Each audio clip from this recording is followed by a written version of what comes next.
Hi everyone, welcome back to my channel. Today we are looking at the Hiya Toys Godzilla 2001 from the movie Godzilla, Mothra and King Ghidorah Giant Monsters All Out Attack.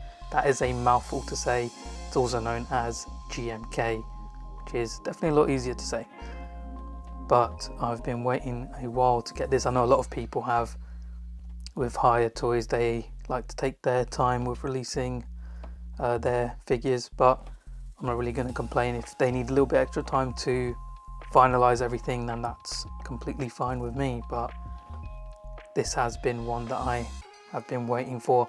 Don't actually have a GMK Godzilla in my collection, so was very excited to know that Hiya was releasing this model. So let's get this opened up and we'll take a look at Godzilla.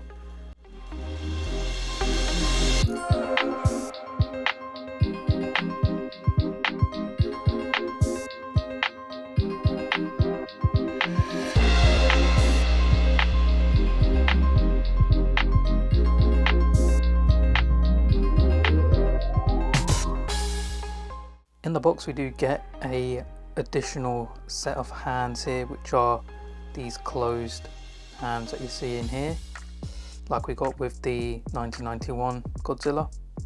It is cool that we get additional hands, but to be honest, I rarely use these. Maybe I should start using them more because they do include them. But let me know if you guys use them as well or not. Now we'll take a look at Godzilla. And here is the menacing Godzilla GMK out of the box.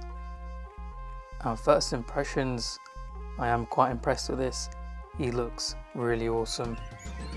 There are some details that I don't really like. Maybe you guys can see them on camera. But what we'll do is we'll take a look at the articulation on this guy. I have warmed him up a bit, so it should be a little bit easier to pose.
So that was a look at the articulation on this guy.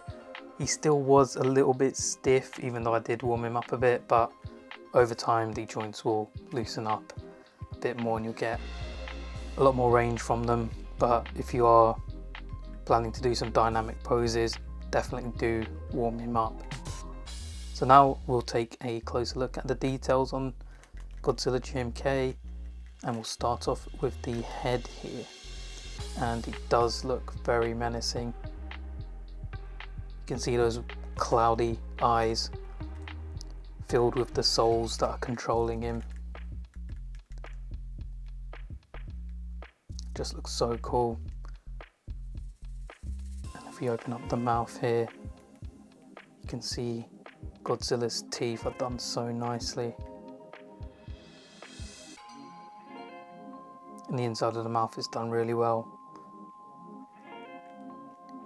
And if you see on the roof of the mouth there, you do have the ports for the beam effect, which looks like the connections for this are slightly different than the 1991 Godzilla, where that one had one port. These are two ports on each side. So unfortunately you can't use that beam for this Godzilla. And the detail on this, I feel like the whole figure is more defined and there's more depth to the detail compared to the previous Godzilla that we got, where that one looked a little bit soft and the detail wasn't as good. You can see there's a lot more depth to this model, especially if you look around here in the chest area and the stomach. And throughout this model you can see there's loads of great detail. I think it is definitely an improvement from the previous Godzilla that we got. You can see his claws there. Do have a slight bit of weathering to them. Got those massive legs and those huge feet with massive claws on them. Again, these are done really well. We get to the back of Godzilla, you can see those awesome dorsal plates, which are done in that bone white colour. Now the thing that you can probably see on the camera here is there is a bit of discrepancy with the paint here. Now I'm not sure if this is suit accurate or not, but the tail and feet are slightly different colour compared to the rest of the body. Now me personally, I would have preferred one colour for the whole figure, so I'm not too sure why they did that, or if that's an issue on their end with the paint consistency on the model. But I would have liked it to be one consistent colour. This model is this sort of charcoal black colour with brown over the top. And I think it looks pretty good. The only thing I don't like is the tail and feet, where the colours just don't match. It's not super noticeable when you're just messing around with the figure, depending on your lighting. But if you're just staring at it, you can definitely notice it. So we'll compare GMK to some other Godzillas. So here we have the GMK next to the Hiya 1991 and the SH Monster Arts Final Wars Godzilla. Out of the three, you can see the Hiya is definitely a lot more brown compared to the other two, which are a dark charcoal colour. And hopefully you can see the difference in detail between the 1991 and the GMK. I feel like Hiya have definitely improved on their quality on this model. So overall, I think this is a pretty good figure. I like the articulation and I like the detail on this. The only downside for me is the inconsistency on the paintwork on this model, with the tail and feet being different colours compared to the main body of the model. So my recommendation would be to just hold on and wait for the heat ray version, and I'm hoping that the coloration is a lot more consistent on that model.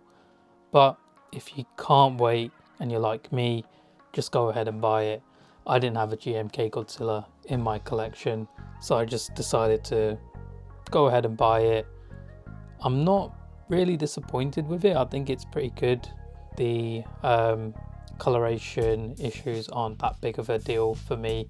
I still like the figure overall and I do recommend it. Thanks for watching. Please remember to like and subscribe.